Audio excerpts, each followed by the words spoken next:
কেমন বাঁদর এঁকেছি দেখো আমি।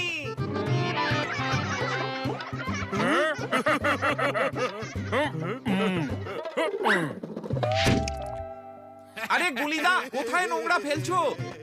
অত ভাবছিস কেন? বাঁদর তো কলা খেতে ভালোবাসে। বাঁদরের থেকে বেশি বাঁদরামি তো তুমি করছো। এরকম যদি আরেকবার করো না তাহলে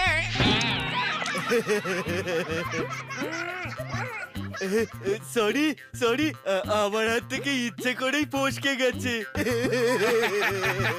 আর একবারও এরকম করবে না কিন্তু। আচ্ছা, একবার না হয় মেনে নিলাম, দ্বিতীয়বার মানবো না কিন্তু। বন্ধুত্বের খাতিরে এটাও মেনে নিলাম, কিন্তু তৃতীয়বার হলে। কলা লেবু তো ঠিক ছিল, কিন্তু আনারসে যে কাঁটা থাকে দাদা। এত খেয়ে ফেলেছি যে ঢেকুর তুললে মিক্স ফ্রুটের মতো গন্ধ বেরোবে। চলো ভেতরে যাই। ওরা আমাকে এমন ভাবে অ্যাভয়েড করে যেন কোনো পাড়ার কুকুরকে অ্যাভয়েড করছে। হতে পারি আমি হালকা, কিন্তু আমার কথাকে হালকা ভাবে না নেওয়াই ভালো। এবার আমাকে এমন কিছু করতে হবে যাতে ওরা আমার কথা শোনে, নিজেদের কাজ ছেড়ে আমার সব কাজ করে। ভাব কঞ্চি, ভাব। আইডিয়া! এবার জমবে মজা।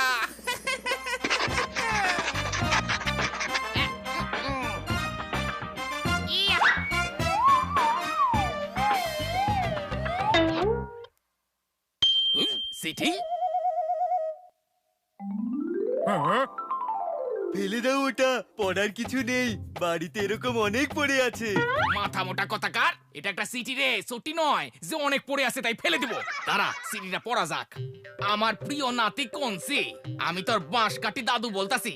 তুই ঠিক আছিস তো? আরে বল না, বলছিস না কেন? বল।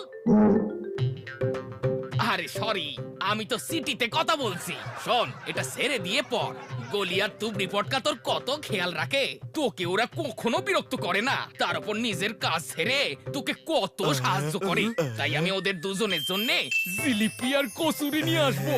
কিন্তু ওরা যদি তোকে জ্বালাতন করে আর একবারও আমাকে কইয়া এরকম দি, করবে না কিন্তু। তাহলে আমি সব জিলিপি আর কচুরি দোকানে গিয়ে ফেরত দিয়া দিমু। তোর প্রিয় দাদু বাঁশকাঠি। জিলিপি আর কচুরি নিয়ে আসছেন? আমি ফ্রিজটা খালি করে আসি। জিলিপি আর কচুরি পাওয়ার একটাই উপায়, কনসিকে আমাদের খুশি করতে হবে। যদি কনসি দাদুকে বলে দেয় যে ওরা আমরা খেয়াল রাখি না, দাদু তো আমাদের জিলিপি আর কচুরি না দিয়া সইলা যাবে। একটু আধটু খেয়াল তো রাখি, তাই একটু আধটু জিলিপিও পাবো। মাথায় গোবর পোড়া থাকলে এইরকমই লোকে কথা বলে। এই চুপ কর তুই।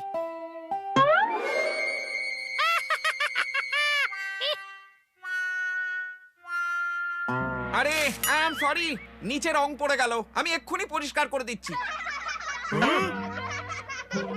আরে তাতে কি হয়েছে? এ তো ধুলেই রং উঠে যাবে। আরো রং ফেলো না, মুছে দেবো আমরা। না না গুলিদা, আমি কারুর বোঝা হতে চাই না। যদি তুই পরিষ্কার করার জন্য ঝুঁকিস আর সেই সময় কোমরে চোট লাগে তো তোর এই বন্ধু একদম সহ্য করতে পারবে না রে। তাই এটা তুই নয়, বুলেট ডাইটা পরিষ্কার করে দেবে। নিজের নাম নিলি না কেন রে? বন্ধু, কিন্তু চালাক বন্ধু, তাই তোমার নাম বলেছি। আরে কি কাণ্ড! টিভিতে একটা ডান্স শো দেখবো, কিন্তু লোডশেডিং হয়ে গেল। তুই আমাদের প্রাণের বন্ধু কনসি, কারেন্ট ছাড়াই তোকে তুবড়ি পটকা টিভি দেখাবো। যা ভাই যা, ওকে ডান্স শো দেখা। নিজের নাম বললে না কেন? নাম আমার গুলি রে, তোদের মতো লোককে বলে বলে গোল দেবো রে। আরে বাহ!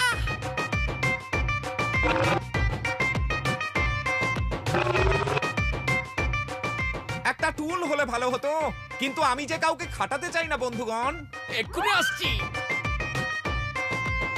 একবার এখান থেকে বেরোই, তারপর ইলেকট্রিক অফিসে গিয়ে অফিসারের মাথার বাল্বটা ভাঙবো।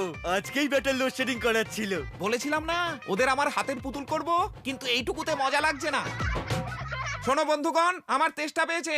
আমি নিজেই জুস বানাতাম, কারণ আমি কারুর বোঝা হতে চাই না। কি খাবি বল? একবার শুধু মুখ ফুইটা বইলি রে, একবার কি খাবি তুই? আমি আমের জুস খেতে চাই। আরে এটা লাল রং কেন? আরে এটা তো হইল গিয়ে তরমুজের জুস। আমার আমের জুস চাই। এটা ঠান্ডা নয় কেন? আরে ঠান্ডা তো হলো গিয়ে কোল্ড ড্রিঙ্ক। সেটাই নিয়ে এসো। এটা কাঁটা চামচ দিয়ে কি করে খাবো? আরে কাটা চামচ দিয়ে তো নুডল খায়। তাহলে নুডল নিয়ে এসো। এই দেখো, তোর তো তেষ্টা পেয়েছিল। আরে তেষ্টা মেটানোর জন্য আমের জুস চেয়েছিলাম। মাথাটা আছে কি করতে বন্ধু? আমার খেয়ালই রাখো না তুমি। খেয়াল রাখি তো, নিশ্চয়ই রাখি। গুলিদা জিলিপি, কচুরি, বাঁশকাঠি দাদু। ভাগ্যিস আমায় শান্ত করলি, নইলে ওই কনসিকে কেটে সেটে পেন্সিল বানাই দিতাম। কি বললে? পেন্সিল? আরে পেন্সিল নয়, ক্যান্সেল। আজ সব কাজ আমরা ক্যান্সেল করে দিয়েছি তোর সাথে খেলার জন্য। ইউহু! ঠিক আছে, তাহলে চলো লুকোচুরি খেলি আমরা। আমি লুকাবো আর তোমরা আমাকে খুঁজবে। এই শোন, দাঁত দেখাস না। ওকে খুঁজে বের করার দরকার নাই। ও যদি খেলায় হেরে যায় তো কাঁদবে, আর তাহলে বাঁশ কাঠি দাদুর খারাপ লাগবে। ওনার খারাপ লাগলে আমাদের কপালে জিলিপি আর কচুরি জুটবে না, কি বুঝলি? এই যে চুপ থাকতে হবে। আমাদের কনসিকে লুকোচুরিতে জেতাতে হবে। কোথায় গেলি কনসি? দেখতে পাচ্ছি না তো। কোথায় গেলি কঞ্চি?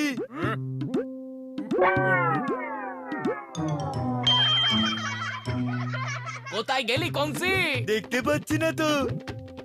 লুকোচুরিতে তুই ভালো 6-4 মারতে পারিস কঞ্চি। আরে 6-4 আবার লুকোচুরিতে কি করে হবে? তাহলে লুকোচুরিতে হয়টা কি শুনি? ছাড়ো, 6-4ই মারে হয়তো। কনসি, কোথায় গেলি তুই? কি হলো গুলিদা? কিছু না, টুলে ধাক্কা খাইছি। আমি তো কঞ্চিকে দেখতেই পাচ্ছি না। কি হলো ভাই? কিছু না, বাসনে ধাক্কা খেয়েছি আমি। চোরেরা যেমন রাতের জন্য অপেক্ষা করে, তেমনি আমরা তো দাদুর জন্য অপেক্ষা করছি। আরে ধৈর্য ধর, ধৈর্যের জিলিপি খুব মিষ্টি হয়। আরে গুলিদা, ধৈর্যের ফল মিষ্টি হয়। দাদু তো আনছেন জিলিপি, তাহলে বেকার ফল বলতে যাব কেন? শোনো বন্ধুগণ, আমি বাইরে যাচ্ছি, কারণ আমি কারোর বোঝা হতে চাই না। আরে ভাই, আজ তুই যাই করিস না কেন, ক্ষমা করে দিব। তোর যাই ইচ্ছা তাই কর। না আমরা তোর ওপর রাগ করব, না বকবো। খুব ভালোবাসি রে তরে। কি বলছো কি গুলিদা? তোমার ফেভারিট শার্ট ছিঁড়ে দিলেও তুমি রাগ করবে না? না।